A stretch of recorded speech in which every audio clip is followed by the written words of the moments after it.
Sumainyo ang Panginoon. At sumaiyo rin. Ang mabuting balita ng Panginoon ayon kay San Lucas. Papuri sa iyo, Panginoon.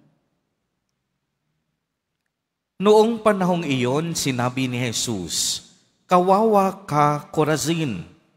Kawawa ka, Betsaida!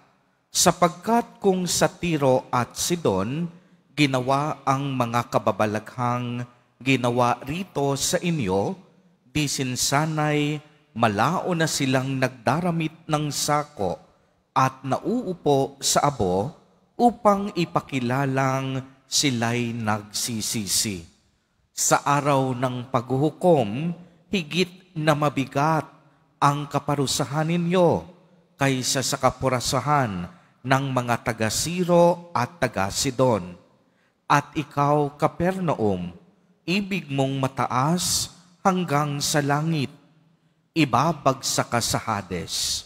Ang nakikinig sa inyo'y nakikinig sa akin, at ang nagtatakwil sa inyo'y nagtatakwil sa akin, at ang nagtatakwil sa akin ay nagtataksil sa nagsugo sa akin."